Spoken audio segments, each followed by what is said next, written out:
Gaji kamu kecil bukan alasan. Yang bikin kamu susah nabung, itu gaya hidup kamu sendiri. Waktu pertama kali gue sadar kalimat itu, rasanya pahit. Tapi, sekaligus bikin melek. Bayangin, setiap bulan gaji gue cuma 5 juta. Dan tiap akhir bulan, selalu aja rekening tinggal sisa 1000-an. Padahal, gue gak nongkrong di kafe mahal, gak belanja barang branded, bahkan langganan Netflix pun gue pikir cuma sedikit pengeluaran. Ternyata, kebiasaan-kebiasaan kecil itu diam-diam melahap uang kita pelan-pelan. Suatu pagi, gue sengaja ngecek semua transaksi selama setahun terakhir. Nilai total pengeluaran buat kopi di warung, makan di luar, ongkir jajan online, pulsa, dan langganan digital ternyata mencapai hampir 10 juta per tahun. Bayangin, 10 juta uang nganggur itu bisa jadi modal awal investasi atau ditabung biar jadi separuh dari target 100 juta. Dari situ gue memutuskan harus ada perubahan radikal. Bukan berarti gue mau hidup sengsara, tapi gue mau hidup lebih sadar. Gaya hidup minimalis yang gue jalani bukan soal pelit. Gue masih bisa nongkrong sama teman, masih bawa tas lipstik baru kalau butuh, dan tetap nonton film di platform streaming favorit. Bedanya, sekarang gue tanya dulu, perlukah? Misalnya, dulu gue nongkrong di coffee shop 3 kali seminggu hanya karena ada promo beli 2 gratis 1. Sekilas hemat, tapi kalau dihitung-hitung, tiap minggu itu bisa habis 150.000 hanya untuk duduk dan scroll media sosial. Dengan sadar, gue kurangi jadi sekali seminggu. Atau kalau lagi butuh suasana, gue bawa termos kopi dari rumah. Contoh nyata datang dari cerita Kania Anindya, konten kreator keuangan asal Bandung. Dia pernah cerita di videonya bahwa gajinya waktu itu 6,5 juta per bulan.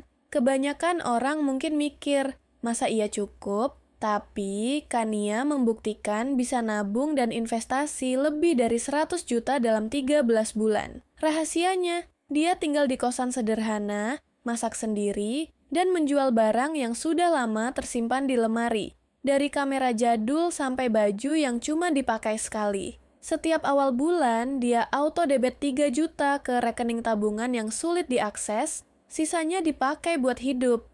Dia juga melakukan detox sosial media dengan unfollow akun-akun yang bikin FOMO. Hasilnya, bukan cuma tabungan yang makin tebal, tapi juga kepala yang lebih tenang. Gue inget waktu pertama kali coba trik auto debit itu. Begitu gaji masuk, langsung gue transfer 4 juta ke rekening tabungan, nggak bisa diutak-atik, dan 1 juta ke aplikasi investasi reksadana pasar uang. Sisa 500.000 buat berbagai langganan digital. Apakah gue terlalu boros? Justru sebaliknya, gue jadi tahu betul mana yang benar-benar gue butuhkan. 2 bulan berlalu, gue kagum sendiri lihat saldo tabungan tumbuh dengan tenang tanpa gangguan iklan flash sale di tengah malam. Tapi, nabung di awal bulan saja nggak cukup kalau kamu masih kecanduan belanja online.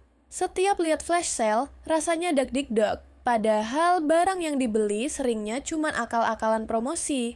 Untuk itu, gue memutuskan untuk puasa belanja selama 1 bulan penuh, artinya sama sekali tidak buka aplikasi e-commerce, tidak kirim barang lewat pay letter, bahkan tidak sekadar menambahkan ke keranjang. Hasilnya, pengeluaran rahasia yang dulu bisa mencapai 100.000 per bulan tiba-tiba hilang. Dan yang paling mengejutkan, gue merasa lebih bebas, bukan terkekang. Lalu ada cerita Raditya Dewanto, karyawan swasta di Jakarta dengan gaji 7 juta per bulan. Dia memodifikasi prinsip 50-30-20 menjadi lebih agresif di semester pertama tahunannya.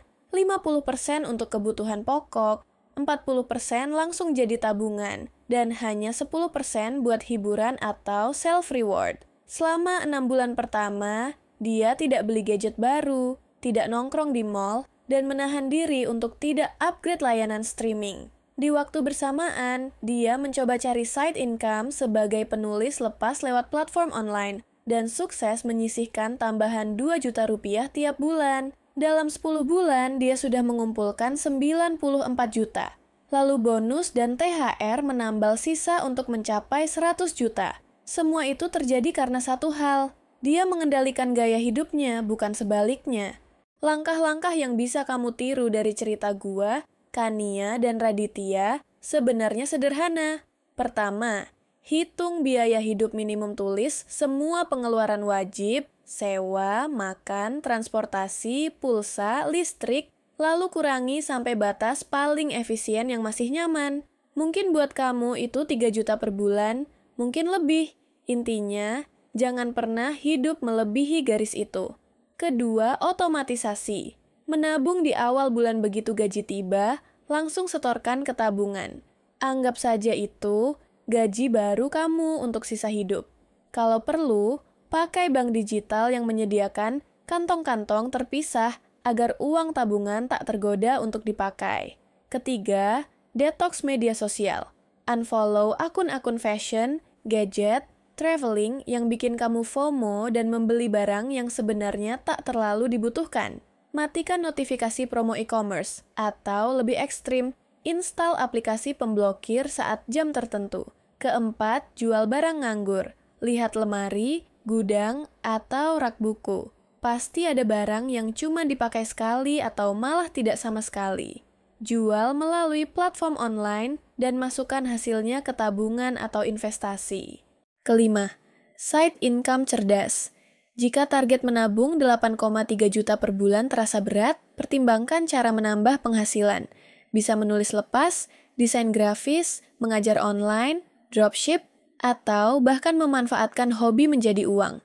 Tambahan 1 hingga 2 juta saja per bulan sudah sangat membantu. Keenam, stop cicilan konsumtif. Tidak semua cicilan itu buruk, tapi cicilan untuk gadget terbaru, motor baru, atau barang-barang yang sifatnya bukan investasi jangka panjang sebaiknya ditunda. Fokus dahulu pada target 1 tahun, lalu belilah cash dengan tenang. Selama 1 tahun gue menjalani semua itu, bukan berarti hidup gue kosong. Gue masih bisa ngopi sama teman, nonton konser lokal, dan liburan sederhana bareng keluarga. Hanya saja, setiap kali mau mengeluarkan uang, gue tanya lagi ke diri sendiri. Apakah ini bakal bikin gue lebih dekat dengan tujuan finansial? Kalau jawabannya tidak, ya gue tahan dulu. Sekarang, setelah 12 bulan berlalu, rekening tabungan gue menunjukkan angka 102 juta, dan saldo investasi pasar uang naik 15 juta. Lebih dari cukup buat proteksi darurat dan modal memulai investasi lebih agresif. Yang paling berharga, gue mendapatkan kebebasan pikiran. Nggak lagi cemas tunggu gajian tiba, nggak takut gaspol belanja kalau ada promo. Intinya, menabung 100 juta dalam setahun itu bukan soal gaji besar, tapi soal kedisiplinan dan kesadaran. Gaya hidup minimalis di sini bukan jalan pintas ke kemiskinan, tapi jalan sadar menuju kebebasan finansial. Dengan mengendalikan pengeluaran kecil yang sering kita anggap sepele, kita bisa meraih target besar tanpa harus merasa stres. Jadi, kalau kamu masih merasa gaji kamu kecil atau kok tabungan kamu selalu stagnan, coba tinjau lagi gaya hidup kamu. Mungkin selama ini kamu jadi korban gaya hidup normal yang sebenarnya boros. Mulailah dari langkah kecil. Hitung pengeluaran wajib, otomatisasi tabungan, detox iklan, dan cari side income. Konsistensi 1 tahun saja, dan hasilnya akan jauh lebih besar dari yang kamu bayangkan. Oke, itu cerita gue tentang cara menabung 100 juta setahun dengan gaya hidup minimalis. Kalau kamu merasa ini membuka mata dan menginspirasi, jangan lupa klik subscribe dan nyalakan loncengnya. Karena masih banyak lagi strategi keuangan praktis yang bakal gue bagikan. Terima kasih sudah mendengarkan. Sampai ketemu di video selanjutnya.